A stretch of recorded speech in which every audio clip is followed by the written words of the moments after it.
Hello, this is Nick again, and now we're going to go into mind power, the power of the mind. Master Shah's one sentence secret for this is where you put your mind using creative visualization is where you'll receive healing benefits for every aspect of life. Now, we've all heard of mind over matter, and scientists can measure a thought. So a thought,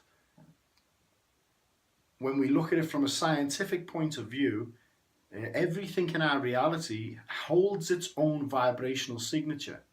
So when we focus our mind intensely on something, we can actually change it.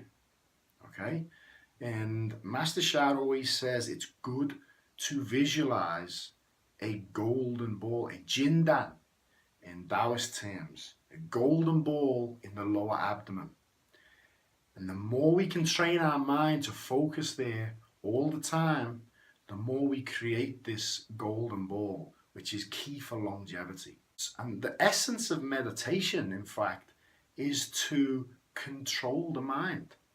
Instead of the mind constantly running away, constantly thinking of the future or the past, like Eckhart Tolle says, missing the present moment.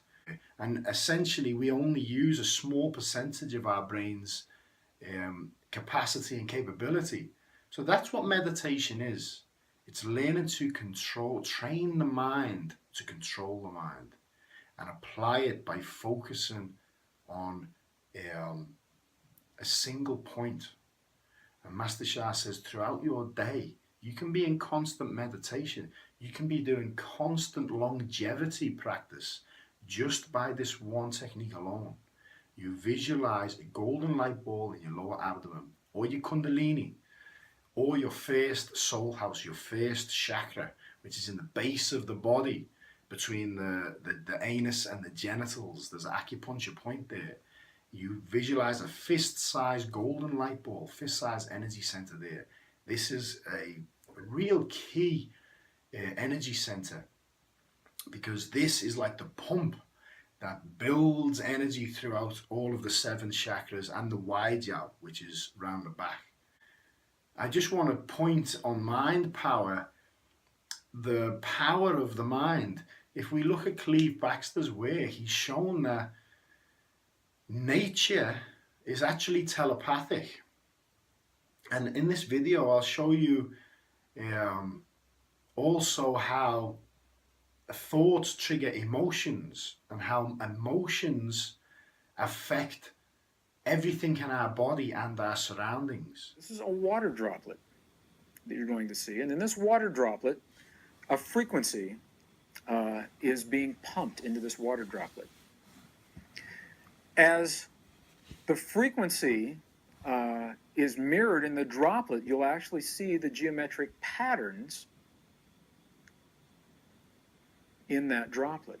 You'll see that in the lower frequencies, the patterns are less complex.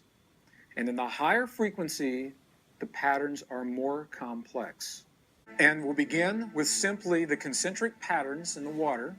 As the frequency begins, every once in a while, we'll reach a key threshold resonance, such as that moment right there. And in that key threshold resonance, the entire pattern morphed into a more complex expression of itself, simply because the frequency changed.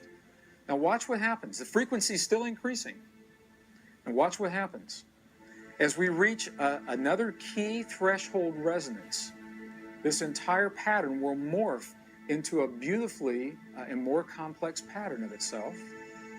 Again and again.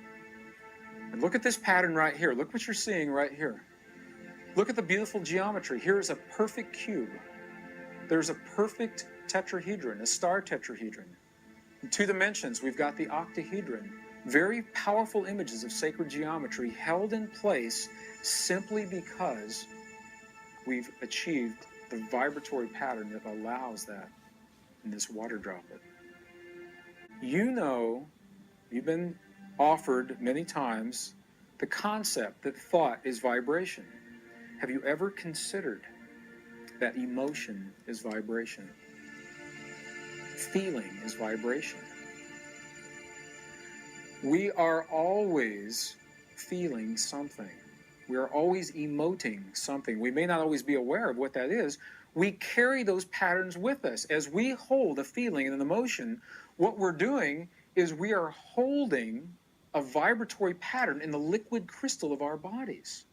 With the work of Greg Braden, Cleve Baxter, and Dr. Emoto, we can see how thoughts change our biochemistry and change the environment around us. And as David Wilcock teaches in his wisdom teachings a lot, the Baxter Effect, and he's showing that Cleve Baxter constantly had all of the plants in his office and in his home hooked up to polygraph machines. And he was showing that they didn't just feel pain, they also sensed emotion. Now, one story in his book, when he cuts his finger, all of the plants instantaneously react. And they react in a state of concern, like they were worried. They were actually concerned for Cleve's safety, for his well-being. Now, this is showing that they are aware of what's going on telepathically. Okay? Now, when we look at the biomass of our planet, it's 97.3% of our biomass is plants, and that's including humans. So, it's very important that humans give off positive thoughts, because then they bring about positivity in our surroundings, in the plants, the trees around us. Everything's alive. I love what Michio Kaku, I heard Michio Kaku give a teaching on quantum entanglement. And he said, with quantum entanglement, one theory is that a thought can span the entire universe instantaneously. In fact, it doesn't travel. It's everywhere at once. So if that's the case, the question is, if our thoughts are traveling the universe and other beings, their thoughts are traveling the universe, how do we know that our thoughts are our own? Now, we could be influencing each other, and that ties in with the karma teaching, because what you give out, everybody's in the whole universe is receiving it. Therefore you are. It's what comes back. Now, this is beautiful, because if our thoughts scan the whole universe and everybody feels them, then why not make every thought a loving thought, a forgiving thought, a compassion, a humble, a service to others thought? And this is the power of mind power. Everybody, 1.5 billion people at least on our earth, who are focusing on mind power, focusing on love, forgiveness, compassion, light, humility, and service, and visualizing golden light, bringing in light to our reality from the soul world and from the Tao, the creator. This is the power of mind power. Tune in for soul power.